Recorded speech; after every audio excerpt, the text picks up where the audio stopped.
Hai Sobat Kata Cerita, sudah siap dengarkan cerita selanjutnya? Let's go! Bab 65.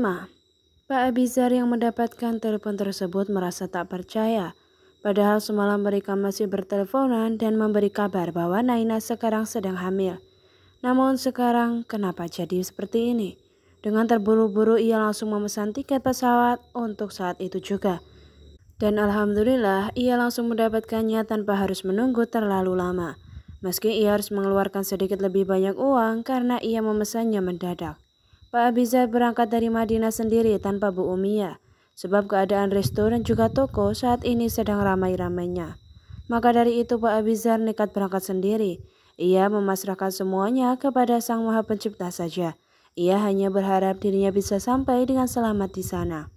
Bu Umiyah tentu saja menentang sang ayah yang kekeh berangkat ke negara sang kakak kembarannya berada. Tapi akhirnya ia menyerah saat Pak Abizar meyakinkan sesuatu padanya. Akhirnya Bu Umiyah menyetujuinya. Perjalanan Madinah Indo memakan waktu sekitar 11 jam lebih sedikit. Pak Abizar berangkat sekitar jam 12 siang waktu Madinah. Karena perbedaan waktu antara Madinah dan Indo adalah 4 jam, maka waktu Indo 4 jam lebih dahulu yang menandakan jam 4 sore waktu Indonesia. Pak Abizar direncanakan akan sampai jam 1 dini hari di kediaman sang putri sulung. Sementara itu Naina dan juga Bunga dalam perjalanan, tentu saja dengan baby Ilyas yang ikut serta. Karena Naina masih harus beristirahat dan tak boleh mengangkat yang berat-berat terlebih dahulu, dengan terpaksa Bunga menyewa suster untuk membantunya mengurus Ilyas. Biarlah dia yang bayar terlebih dahulu, nanti tinggal ia minta gantinya saja kepada sang ayah dari bayi itu. Nah, kamu harus tenang, oke? Jangan stres, ingat dedek bayi yang ada di kandungan kamu. Pesan Bunga yang melihat Naina dari kaca spion tengah. Namun Naina tak memberi responnya sama sekali, ia hanya berkali-kali menarik napasnya saja. Kenapa Abah harus ninggalin Nana seperti ini? Nana gak mau kehilangan Abah. Ucap Naina di dalam hatinya. Ia melempar pandangannya ke arah luar jendela mobil. Tak butuh waktu lama mobil yang dikendarai oleh Bunga tiba di tempat itu. Bendera berwarna kuning sudah tampak di arah masuk ke perumahan tersebut. Naina semakin dibuat gelisah. Ia masih berusaha untuk menyangkal keadaan saat ini. Begitu mobil berhenti di tepi jalan, sebab rumah mereka sudah tak bisa didekati lagi karena sudah banyak mobil dan juga sepeda motor yang terparkir. Akibat banyaknya pelayat yang datang ke kediaman rumahnya itu. Tanpa berpikir panjang, Naina segera membuka pintu mobil dan juga berlari menuju rumahnya. Ia melupakan rasa sakit yang menyerang kandungannya akibat dirinya berlari secepat mungkin. Astaga! Bagi Bunga yang merasa syok saat melihat Naina langsung berlari. Naina bahkan tak memakai cadarnya. Ia hanya memakai gamis dan juga hijabnya saja. Sebab toko yang Bunga sambangi tidak menjual cadar, sehingga mau tak mau ia tetap membelinya untuk sang sahabat. Akhirnya Naina sampai juga di depan rumahnya. Dengan langkah pelan ia mulai masuk ke dalam di mana sang ayah sudah terbaring kaku. Dan di sebelahnya ada sang Umi yang masih menangis di dalam pelukan tetangga. Abah, panggil Naina dengan lirih. Namun panggil itu mampu didengar oleh semua orang yang mengaji dan juga sedang menyiapkan peralatan untuk acara pemakaman esok hari. Nah, gumam Bu Umayyah yang melihat anak gadisnya ada di depan pintu rumah mereka. Enggak, ini enggak mungkin. Apa enggak mungkin ninggalin kita kan Umi? Tanya Naina yang tertawa miris. Dek, kamu harus sabar. Abah sudah tenang di sisinya. Ucap Fatir yang ternyata melihat kedatangan Naina. Tanpa berpikir panjang dirinya langsung menghampiri sang istri. Ia lupa bila baru beberapa jam dirinya menalak sang istri. Ia ingin memeluk Naina yang sedang terpuruk itu. Tapi baru saja ia ingin memeluknya, tiba-tiba saja Naina mendorong tubuhnya dengan sedikit kencang. Pembunuh! Pekik Naina yang menuju ke arah Fatir. Kamu membunuh abahku. Apa salah abahku sampai kamu tega membunuhnya? Jeritnya dengan kencang. Ia sudah tahu semuanya saat di perjalanan tadi. Astagfirullah dek, istighfar. Mas gak mungkin membunuh abah. Bantah Fatir yang menatap Naina sendu.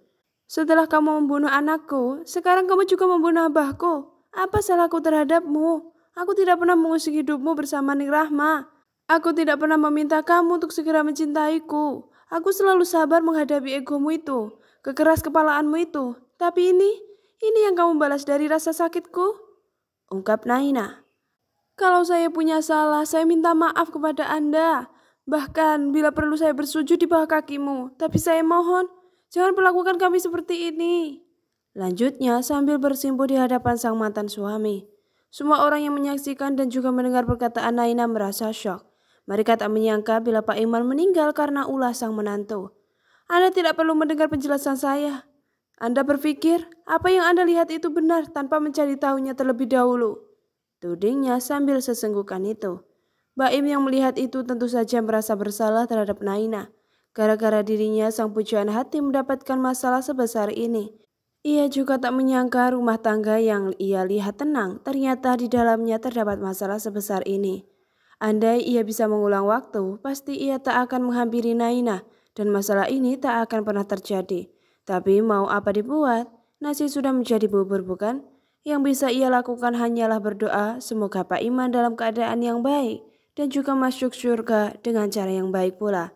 Lebih baik Ustadz pergi terlebih dahulu sebelum makin panas kasihan almarhum Pak Iman, ucap ketua RT setempat yang mencoba menjelaskan kondisi yang tidak kondusif tersebut. Akhirnya mau tak mau Ustadz Fatir pergi meninggalkan tempat itu dengan perasaan hancur dan juga hampa. Sebab ia harus rela kehilangan sang buah hati untuk kedua kalinya dan juga dirinya lah penyebab meninggalnya sang mertua. Jam menunjukkan pukul 1.30 dini hari dan masih banyak para pelayat yang memilih menginap di kediaman Pak Iman.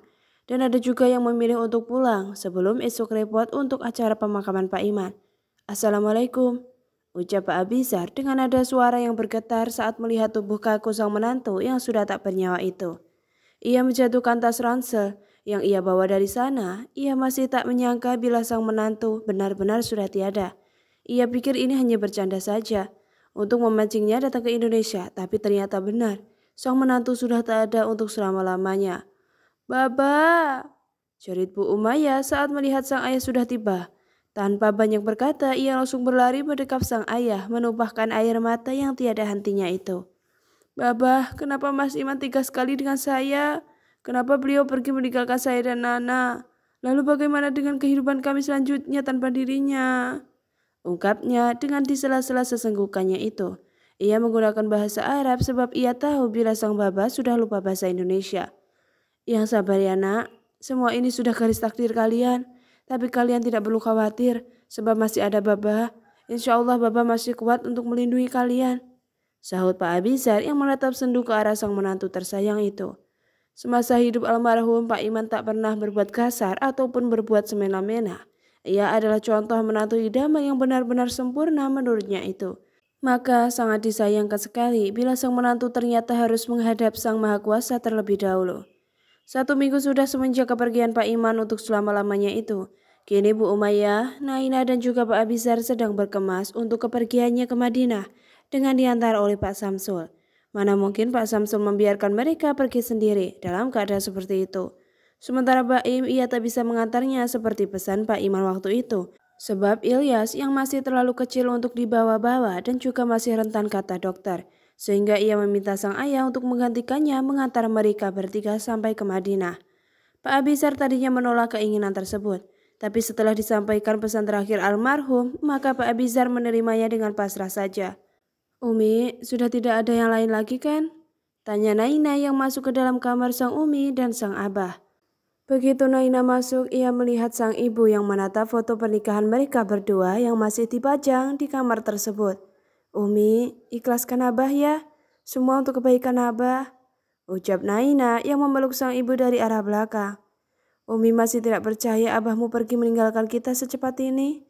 Katanya dulu dia ingin meninggal bareng sama Umi, dalam keadaan bergandengan tangan, tapi ini dia malah pergi terlebih dahulu, meninggalkan kita berdua saja, ungkapnya yang meneteskan air matanya. Akhirnya perjalanan dari bandara kota Es ke Madinah sampai juga dengan selamat. Mereka mengambil perjalanan pagi hari supaya begitu sampai mereka bisa langsung istirahat. Sementara Fatir tentu saja tidak tahu akan kepergian Naina sekeluarga untuk meninggalkan negara mereka setelah 3 hari kepergian Pak Iman.